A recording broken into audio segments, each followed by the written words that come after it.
At 19, I was arrested 6 times. I was broke and I was completely lost. By 23, I'd made my first million. And now at 33, I want to tell you exactly how I did it so you can avoid the same mistakes that I made. So if you are ready to lock in and get ahead of 99% of people, here are the 6 habits that you can use to build real wealth.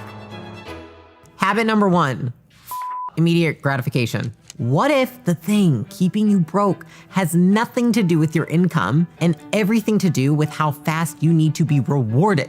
You need to understand this concept so you do not let tiny choices control your life. Okay, so I will never forget this because this is the epitome of everything I think about on a daily basis, okay? There was a study done. It was at Stanford. There were psychologists and they placed preschoolers into a room with a single marshmallow at the table. And they were told this: you can eat this now or wait 15 minutes and you can get 2 marshmallows. So what happened? Okay, some kids grabbed the marshmallow within seconds. They were like, "F it, give me my marshmallow." Other kids, they were like squirming, they covered their eyes, they were like doing all this stuff. They're holding their nose so they don't smell the marshmallow so they could resist temptation. The test ended after 15 minutes.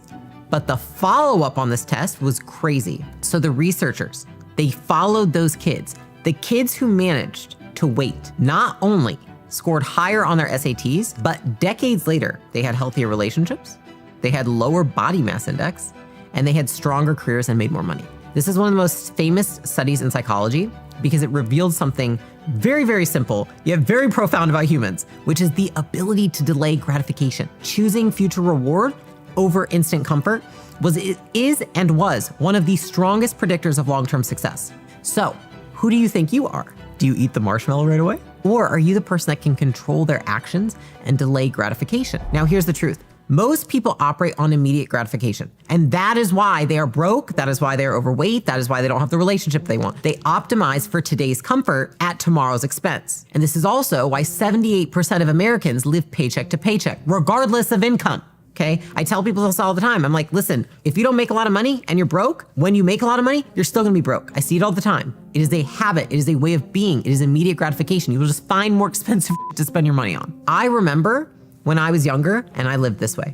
I lived paycheck to paycheck when I was making $30,000 a year and when I was making $85,000 a year. Now, why is that? Because I did not understand this philosophy yet. I was constantly taking the first marshmallow. More money, spend more, right? Think about it, a lot of people do this. Once I realized that I had I had tripled my income and I was still living that way, I was like, oh, you're just gonna keep finding shit to spend money on. That is when I decided to make a different choice with my life. I decided that every dollar that I had, it became capital, it became an asset. It was not something to use to consume things. What happened is that while everybody else, they were planning weekend trips, they were buying stuff they wanted, they were spending their money on their hair and their nails, their outfits and all this stuff, I was like, screw it, I don't care anymore. I'm buying stuff from Goodwill. I am going to the cheapest place to buy food. I am no longer getting my hair and makeup done. I am funding my future. I am now choosing to wait for the second marshmallow.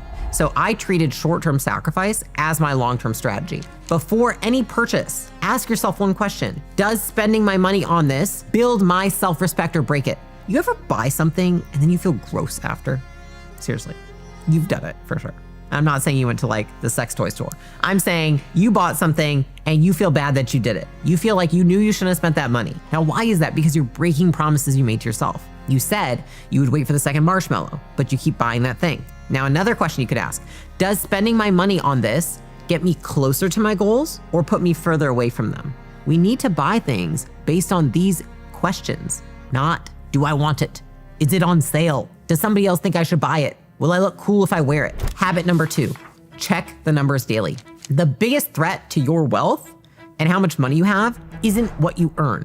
It is what you avoid. There was a study, it was behavioral economists, and they call this the ostrich effect. People literally avoid looking at negative financial information the same way that you see an ostrich just buries their head in the sand. During a market crash, instead of looking for opportunities to buy, most people actually do this, and this is tracked by banks. They log in less, they miss rebound, they lock themselves into long-term losses because they don't want to look at it. Sometimes when the stock crashes and I know how much money I have in the stock market, I'm like, I don't want to look it up. But I'm like, you've got to look at it. You have to know. Because it is a behavior. It's a habit. It's not about the money. It's about the habit that it creates. And this behavior isn't limited to stocks. Most people avoid even opening bills, credit card statements, their banking app when they think there's gonna be bad news. Now, the irony to this is very obvious, which avoiding the numbers does not make the problem go away. It actually makes it worse. It's like if you don't weigh yourself for a year, you probably get fatter because you cannot improve what you refuse to face. And avoidance is expensive. People avoid their finances like they avoid difficult conversations, and both habits keep them weak.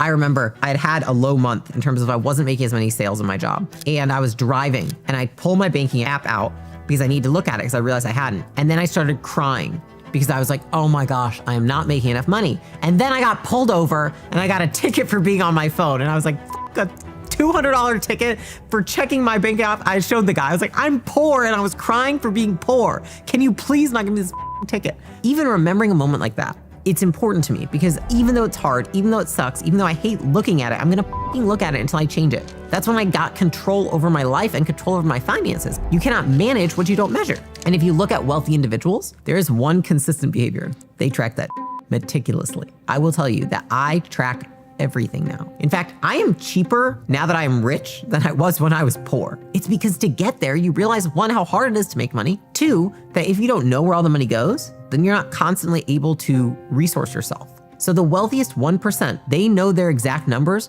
more than middle income earners. And they got more account, so there's no excuse. So here's what you're gonna do. You're going to open your bank account every day for 30 days, record every transaction, train your brain that financial reality is manageable. It is not a threat. It will feel shitty, and then less shitty, and eventually not shitty, and then it'll feel good because you realize that you are being the person you want to be.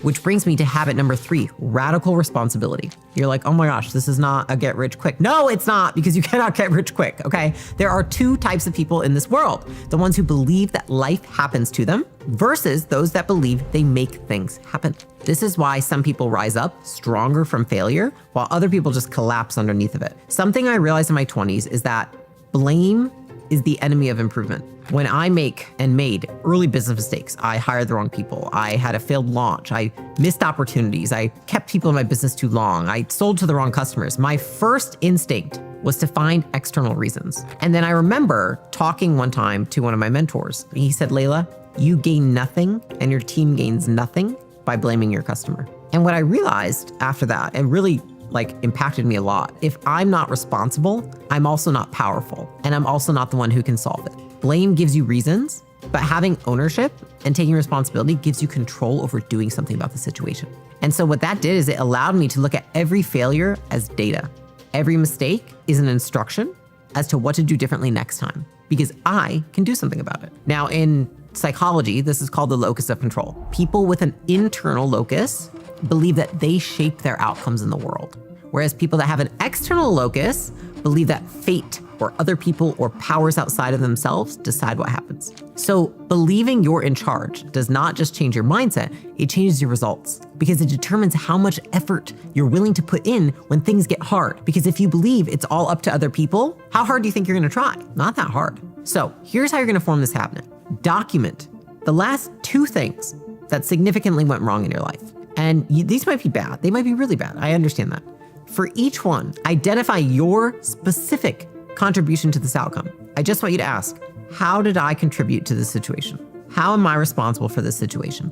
And trust me, I know, because I have had some situations that are f***ed up. Then what you can do is now you've taken a situation that you felt powerless and you felt like a victim, and you've made yourself the victor, and you've decided to be the person that can do something about it.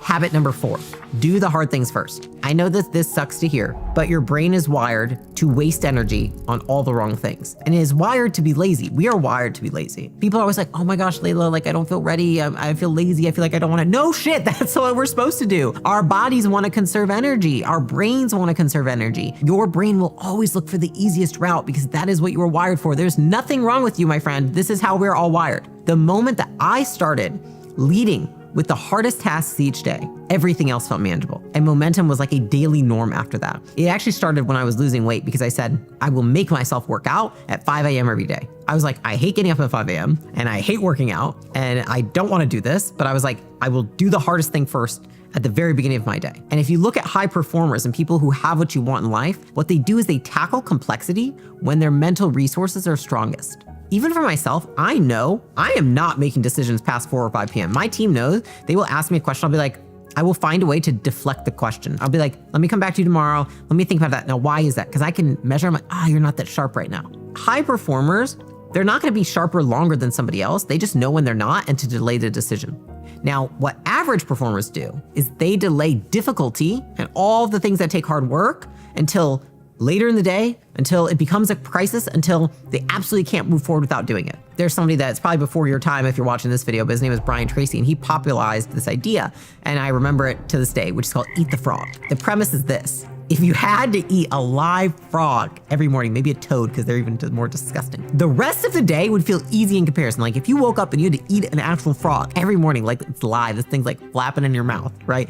Everything else would be like, dude, it's a breeze. I ate a frog this morning. That frog represents your hardest, highest leverage task, okay? The one that you would avoid, but that would move your life forward the most, because we know eating frogs is powerful. So the principle is simple but powerful, okay? Success belongs to people who are willing to swallow the hardest bite before anything else. So here's how you're going to take action on this habit, okay? Identify something you've been avoiding because it's really challenging. Maybe it's something you have to do tomorrow.